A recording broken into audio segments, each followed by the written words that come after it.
இந்த ஆசனமானது இன்னும் சிதைவடையாது பார்த்தீங்கண்டா பளபளண்டு இருக்கி. சிகிரியா குன்றின் மீது பிரம்மாண்டமான ஒரு அழகிய குளம் காணப்படுது. பார்த்தீங்கண்டா இந்த தெரிகிற இடம் கருங்கல் மலையிலிருந்து இந்த தெரியுதுதான் பிதுரங்கல மலை. பார்த்தீங்கண்டா பனிப்பொழிவு நாடி கிளியராக விளங்குது இல்லை. பார்த்தீங்கண்டா இப்போ நம்ம சிகிரியா குன்றின் உச்சியில் நிற்கிறோம். பார்த்தீங்கண்டா இங்கேயே மிக உயர்ந்த ஒரு இடம் இருக்கி. அதெல்லாம் இப்போ வரப்போகிறோம். இதுதான் பார்த்தீங்கண்டா சிகிரியா குன்றின் மீது காணப்படுகின்ற மிக முக்கியமான இடமாக பார்க்கப்படுது. பார்த்தீங்கண்டா இந்த இடம்தான் சிகிரியா குன்றிலே இந்த காணப்படுகின்ற கல் தான் மிக உயர்ந்த இடம்.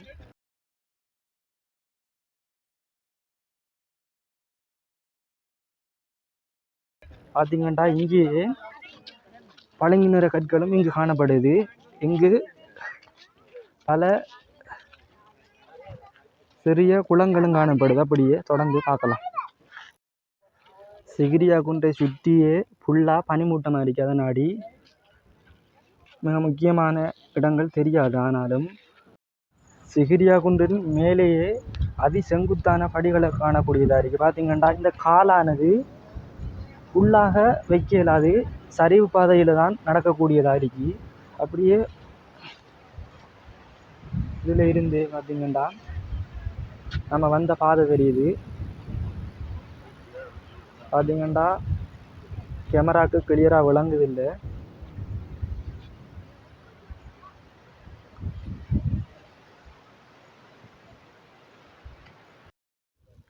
சிகிரியா குன்றின் மீது பிரம்மாண்டமான ஒரு அழகிய குளம் காணப்படுது. பார்த்தீங்கன்னா எந்த தெரிகிற இடம் கருங்கல் மலையிலிருந்து பொழியப்பட்ட ஒரு படியாக காணப்படுது. பார்த்தீங்கன்னா இதன் மீது ஒரு ஆசனம் போன்ற ஒரு இருக்கையும் காணப்படுது.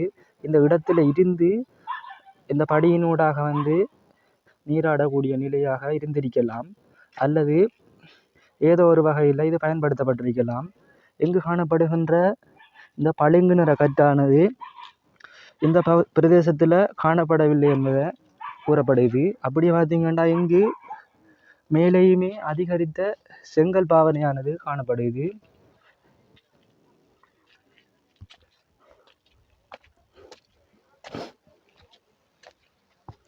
இந்த குளத்திற்கான நீரானது மழை நீர் மூலமாகவோ அல்லது வேறு எந்த வழியின் மூலமாகவோ கொண்டு வரப்பட்டிருக்கலாம்.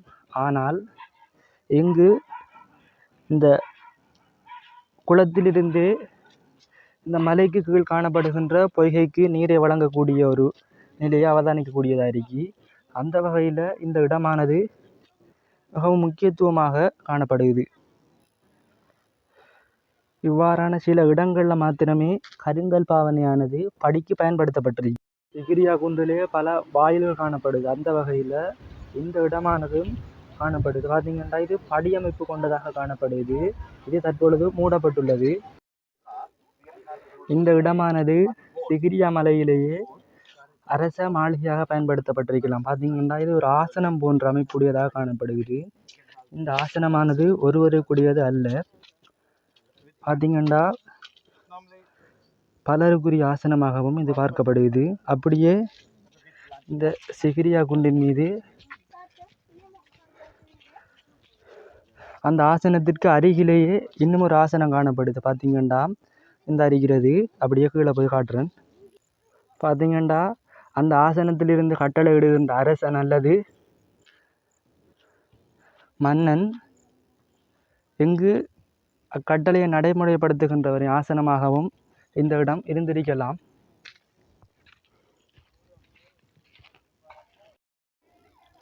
இந்த ஆசனமானது இன்னும் சிதைவடையாது. பார்த்தீங்கன்னா பளபளண்டு இருக்கி. பார்த்தீங்கன்னா இது தொடுவதற்கோ அல்லது இருப்பதற்கோ அனுமதி இல்லை. அப்படியே தொடர்ந்து மேலே போய் பார்க்கலாம். சிகிரியா குன்றின் மீது மற்றொரு குளமும் காணப்படுது. பார்த்தீங்கன்னா இந்த குளமானது நீர்நிலைகள் சற்று குறைவாக காணப்படுது. பார்த்தா இங்கு முக்கோணம் போன்ற வடிவுடைய ஒரு துளையும் காணப்படுது. இந்த துளையானது நீர் வெளியேறுவதற்கு அல்லது இந்த குளத்திற்கு நீரை எடுப்பதற்கு பயன்படுத்தப்பட்டிருக்கலாம். பார்த்தீங்கன்னா இந்த தெரியுதுதான் பிதுரங்கல மலை. பார்த்தீங்கன்னா பனிப்பொழிவு நாடி கிளியராக விளங்குது இல்லை. பார்த்தீங்கன்னா எதிரங்கல மலையிலிருந்து சிகிரியாவின் முற்றுமுழுதான ஒரு பார்வையிடக்கூடிய ஒரு மலையாக காணப்படுகிறது. பார்த்தீங்கன்னா இந்த படியால் ஏறக்குள்ளேயே மலையிலேயே அழகிய அழகிய படி போன்ற அமைப்பும் கட்டப்பட்டிருக்கு. இப்பயே எவ்வளவு கஷ்டமாக இருக்கு ஏறக்குள்ள, அந்த காலத்தில் எப்படி ஏறிப்பாங்கன்னு யோசிச்சு பாருங்க. சிகிரியா குன்றின் மீது இந்த காணப்படுகின்ற கோடு போன்ற அமைப்பானது மலையிலிருந்து வருகின்ற நீரை மலையுடன் வழிய விடாமல் கீழே சிந்துகின்ற ஒரு நிலையோடு அவதானிக்கக்கூடியதாக இருக்கு. அதற்குரிய வேலைப்பாடுகளை பண்டைய காலத்திலேயே மன்னர்கள் செஞ்சிருக்காங்க.